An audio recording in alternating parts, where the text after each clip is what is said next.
We are underway, and again, Rain is our red Terran, and again, he is starting in the lower left.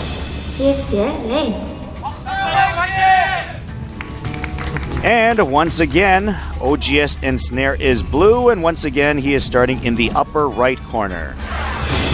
OGS Ensnare.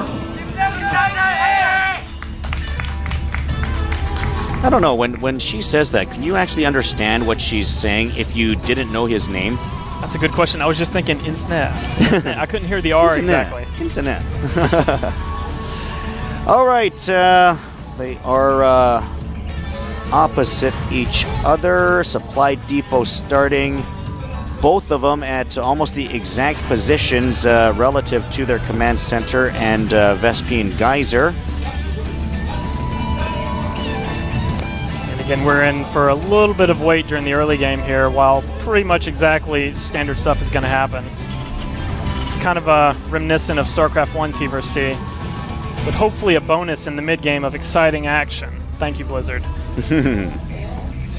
We shall see. And Refinery underway for Ensnare, also for Rain, so both players continuing so far to be going down the exact same path in their build orders. Rain is going to scout a little bit earlier, as he is almost at the base of Ensnare. He is, and it looks like Ensnare again is deciding, hey, you know what, I don't need to scout that early. And these are kind of little things you can do. One extra SCV mining for, let's estimate 60 seconds. That's just that much more minerals he's gathered, at the cost of later knowledge of his opponent's ongoings. Taking a look at Rain's base, and as the Marine comes out, that is going to be enough to force Rain to clear his SCV away.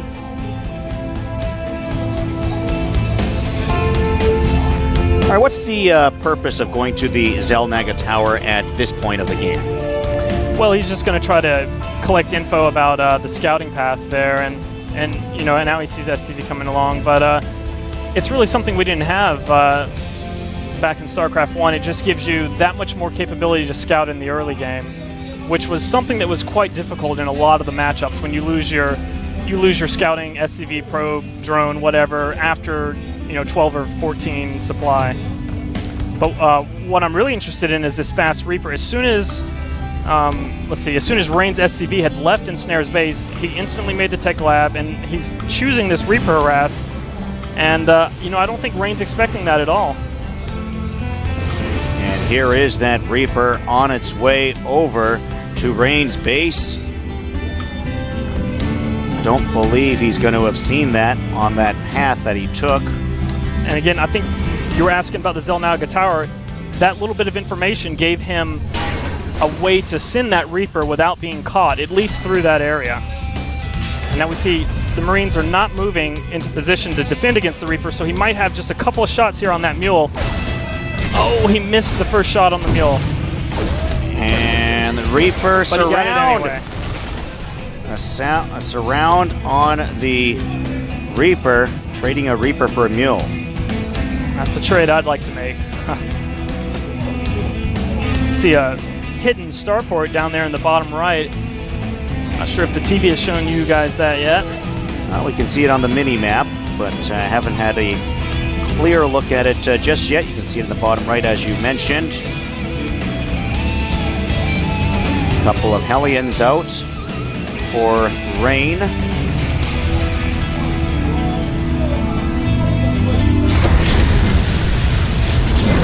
SCV is taken out at the tower. Well, hopefully we'll get a peek at that bottom right. Is there a second building there? Oh, okay, sorry. He's just adding on his tech lab. I think we're about to, clip Banshees. Excellent choice.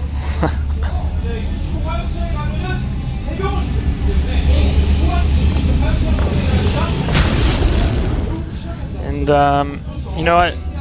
This two factory that Rain's got going on here, pumping some Hellions out.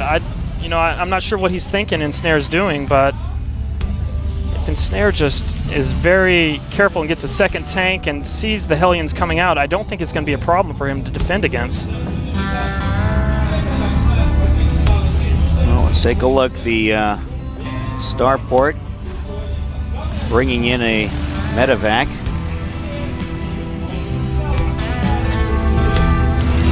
Four Hellions out there scouting, patrolling. Okay. Rain's SCV just saw the Marines and tank on his ramp. It looks like he's waiting for the blue flame, and I think he's going to try to just pop the Marines and probably go into the probe line, the SCV line. I'll have to see if he actually is that courageous or not. Oh, let's see how many kills this Banshee gets. First one's there, add another. 3 kills on the Banshee.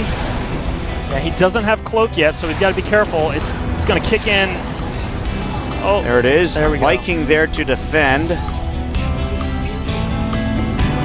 Oh, now Rain has wisely saved up his energy. He has 130 energy, so he hasn't been spending it on the mules, so he must have anticipated possibilities of Banshees here.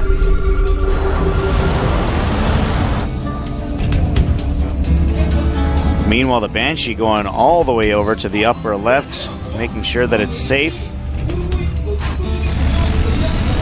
The attack is on for Rain as he takes his medevac up.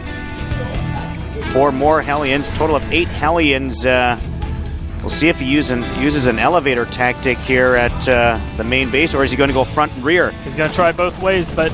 The diversion play, and a tank is going to be ready, though. Wow, this is excellent defense from Ensnare. He's got a couple of tanks in there, and I don't know if he's going to get much. Well, let's see, backside of the mineral patch. Not much at all. No, just too many Maybe tanks 3 there. SCVs total there. Yeah, that was great by Ensnare. He didn't run his SCVs to one spot. He split them all ever so carefully in several different spots, avoiding the blue flame power splash. Ensnare read that like Rain was red. And he is red. Banshee. Harassment. Still cloaked. And there is going to be enough to get it. Probably not. Oh, it is, actually. He did get it. Another Banshee on the backside. Looking for some harassment. And Rain is really saving his energy here. He has 150 energy, so he was just maxed at 200 when he made that scan. Oh, very nice move. The fake out. Wow. But still gets him anyways. Forces him to use 2 scans rather than 1 to kill off that Banshee.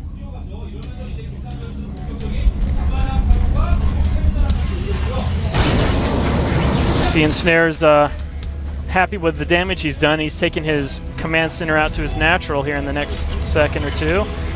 Meanwhile, Rain is not so happy with what's going on, and he's trying to mass up some units. Probably put the pressure on in the next minute or so.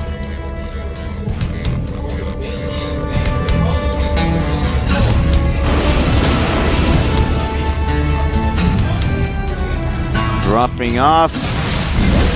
Marauder. Still should have 2 more. And indeed, 2 more in the medevac of the Hellions, but Banshee is there to help defend, and that really did absolutely nothing. Yeah, it's Rain's trying, but Ensnare's got every part of his base wired with protection here, whether it be a Marine, a turret, a tank.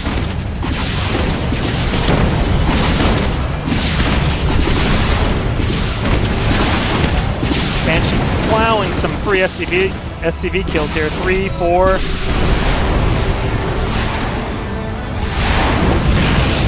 Finally gets it. And here is a mass up of units for Rain. Yeah, now we see a lot of tanks from Rain compared to Ensnare. And one thing to note is Ensnare's tanks they're not sharing enough. One's a little bit further back than the other. And in StarCraft 1, this was huge. Terran pros all the time would do the sneak up, siege, pop your tank, unsiege, move up, and rinse and repeat. It was a great tactic. I hope we're about to see that here from Rain. Well, Ensnare's had pretty good defense so far in this game. Let's see if he can hold up this time, as this might be the most important one so far. Yeah, wow, he was content just to kill the units now and siege up on the CC. I gotta say, that looks like it was a good choice. He's got good position. He actually forces Ensnare to lift up his command center. Banshee harassment continues at the base of Rain. And Rain is content with the damage he did and actually is sending his units back. Yeah, wow. 15, 14 kills there on that Banshee. Rain's gotta stop losing all these units.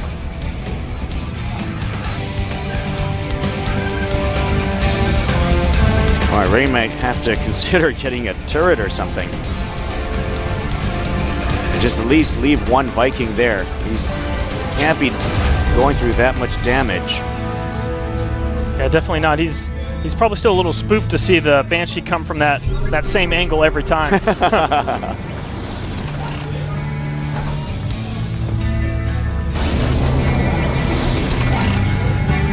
Oh, now this is good. Sieging from the low ground. Another StarCraft 1 strategy rinsed and reused in StarCraft 2. And a few units heading out for Ensnare, using the Viking as a spotter. And a smart play. Oh boy. Oh wow, that Viking. Rain doing some damage here. Might get the starport and is forced to lift it. And Ensnare with some ground units going to be able to do some harassment here at the natural expansion of Rain. Command center, boy, if he gets this, I don't know if he will. I can't see him get it. Yeah, I'd be surprised if he did, but if he were to. But I like his idea there. You know, he's kind of taking some heavy damage here from the low ground tanks, but at the same time he finds a way to still harass his opponent and do damage to his economy. Wow, nice tank range.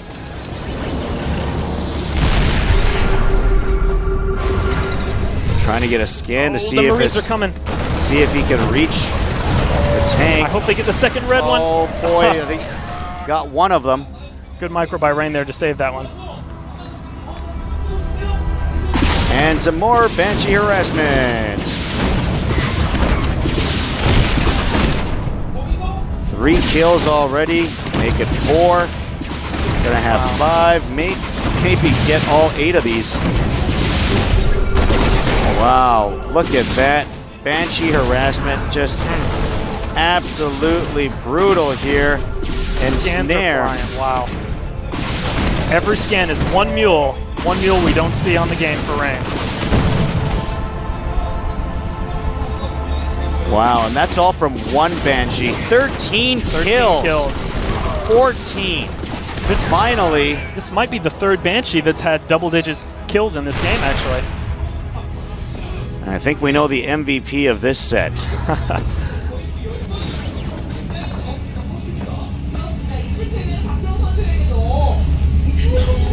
Wow, very impressed with that Banshee. And you know what? I mean, the thing that's if Rain, instead of going to attack the natural expansion of Ensnare, if he just knew where that starport was in the bottom right corner, he wouldn't have to deal with this thorn in his side.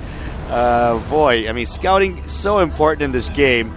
Instead of leaving the entire map black, I mean, just go out there every now and then with one unit and take a peek at where's that thing coming from. Yeah. Fool me once, fool me twice, right? This is the third or fourth time, and you know, that's something we saw Ensnare do in the first match, check the corner. So maybe it's just something that Rain will hopefully take away after this match. Learn as you play, I guess. By the way, Ensnare with the expansion over at 9 o'clock. Oh, wow. Ensnare getting the first shots on the tanks there. Just ever so slightly out of range, out of sight range, but not out of attack range. And here we go with another Banshee. 4 kills, 5 and counting. Let's see if he can reach double digits too. Huh. Close enough.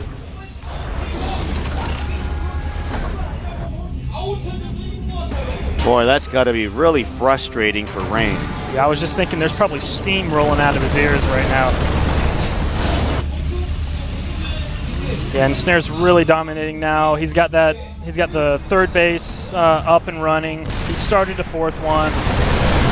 Unit dominance here, 111 to 76 supply. And map domination as well, because if you look at the little mini map in the bottom left, you see a tiny little corner of red and a whole lot of blue. Yeah, I think he's just waiting for the right time to click on his opponent's base and end the game. Oh, he's going to try to move up here. Somewhat of a mistake, losing 2 tanks there for nothing.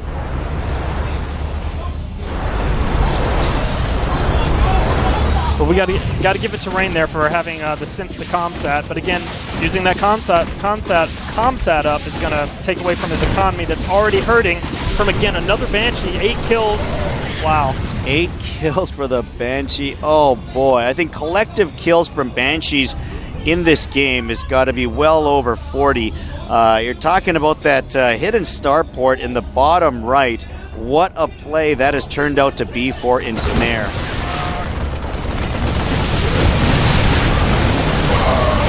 And might this be the final battle? He walks into those 3 siege tanks. Okay, wisely running away there. But yeah, it's just a matter of time here for oh yeah, there we go. With one more Banshee, Rain says, I've had enough as he gets out, and Ensnare goes on to the round of 16. And what a game for Ensnare. Wow. And some missiles on Rain's mineral line.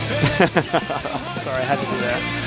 Boy, you've got to think Rain has got to be absolutely exhausted after a game like that. Not only did he lose, but just to be having the same tactic of harassment coming at you for the good part of about 15 minutes. You have one unit that just keeps coming in. I mean, if I was to go back to StarCraft 1, I would think of another Reaver drop that takes out 10 of my drones or 10 of my SCVs or something like that. I mean, it just gets so tiresome to see the same thing happen to you over and over and over again, and you're never really able to do anything about it. It just really beats you down, and I've got to think that Rain probably feels like he's just been rained on. I mean, it's a gloomy day for him right now after this one. The puns are rolling. Yeah, they are. Well, anyways, that is going to wrap up our second match here. Of course, we're going to have an interview with Ensnare in a moment. If you have your questions, remember you can go to our forum at the webpage if you ask some of the questions that you might be curious about, perhaps his strategy, skill set for this particular game. We'll try to ask him that. Or if you want to ask him anything about anything else, in particular his clan or his move over to StarCraft 2, we'll look at those questions as well, and hopefully we can get those answered by him. So Ensnare is on to the second round. It was Baby Bye-Bye advancing in our first game, and OGS Ensnare is going to join him after a mirror matchup victory. And once again, I just can't... you know what? Rain is going to have nightmares about Banshees at the back of his base and knocking out SCVs for a few days now. As well he should, too. He's got to learn from that mistake. You know, how many times did he make it? There was 4 or 5, maybe 6 Banshees hitting it. 1 missile turret, 1 scouting SCV, something should have been done. What do you think would be a better solution? Well, the best solution, like you said, find the starport and pop it instead of going straight to the base. But really just one missile turret is not enough. Banshee's got the long range, but it's enough to keep from losing 15 SCVs. You can rally your SCVs close to the missile turret. Well, a total should have done something. A total of 40 or 50 in the end by the time that he was done. But yeah, for each time, it certainly turned out that way. Yeah, I wish we could see the SCVs killed alone for Rain. That'd be a sick number there. Okay, well, that is going to wrap up match number 2. Of course, we're coming back with an interview with Ensnare in a moment. Stand by with your questions.